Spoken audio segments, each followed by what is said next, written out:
what's up? It's Mitchell Black, founder of Strong Side and author of Nutrition Finances. And I'm coming at you again today to talk to you about something really important that I want to share with you.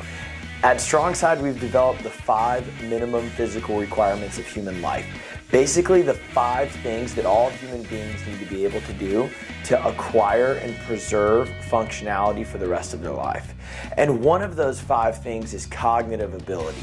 So in order, it goes squat, sit up, push up, aerobic capacity, and cognitive ability. And I want to talk to you about that today. I want to share with you cognitive ability. What does that even mean?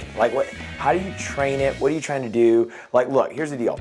The older that you get, the ability to make decisions goes down, right? And that's really important, whether that's memory or whatever. And let me explain to you how it works. So your brain is talking to your muscles, right? So anytime that you do a new exercise and there's stability and you're balancing or something like that, that's all new stuff. That's why your body's shaking, because your body is waking up dormant muscles, or your brain is communicating with dormant muscles, and it's trying to wake those up and get them to fire. And that's extremely important. You want to use as many muscles as possible. But it also has to do with your brain. So how it works is neuron activity, meaning that your brain sends signals to the spinal column then sends signals out to whatever, and your hand or something like that, whatever you're trying to move. Then it goes back to the spinal column, then it goes back to your brain. That's how the system works. And it works pretty fast. It moves at 230 miles an hour or something like that. But in your brain, all right, so this is where it gets cool. In your brain, you have these motor neuron pathways, and they look like this. And what's supposed to happen is that you have all these motor neurons in your brain, and your body says, okay, I need to get from here to here. I have a thought, I need to move some muscles, I need to do something, right? So the best way to do it would be to get from point A to point B as quickly as possible. So it would cover that distance as quickly as possible. However, what happens is if you don't train these, right?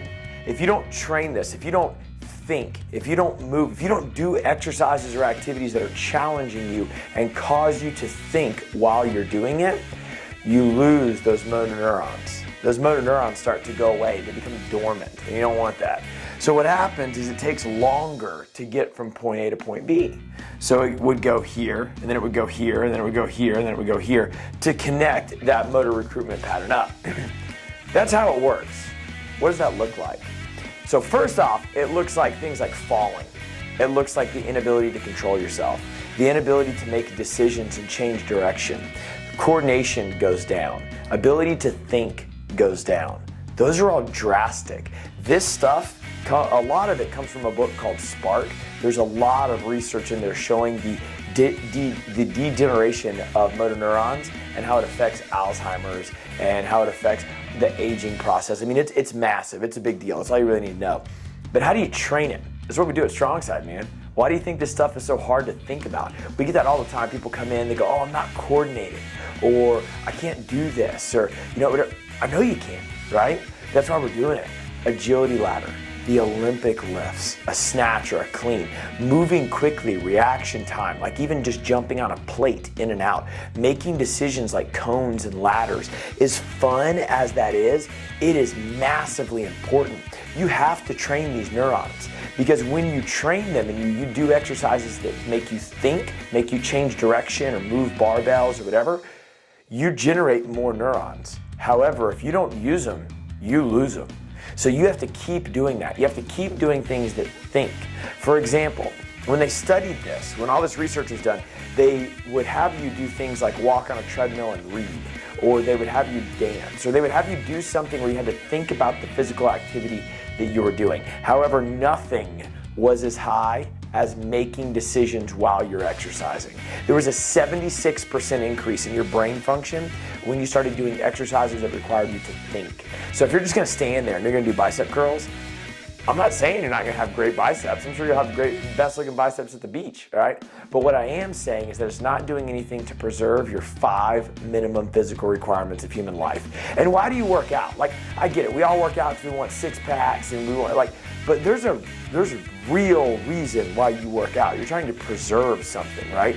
Whether it's the way you look, whether it's the way you feel, you're either trying to prevent it or you're trying to preserve it for a longer period of time.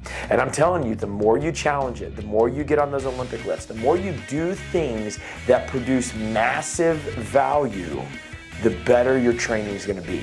Participate in exercises, participate in training that causes you to think, that causes you to change that motor neuron pattern and challenges you day after day and session after session. And that's what we do at Strong Side. Remember those 5 minimum physical requirements of human life.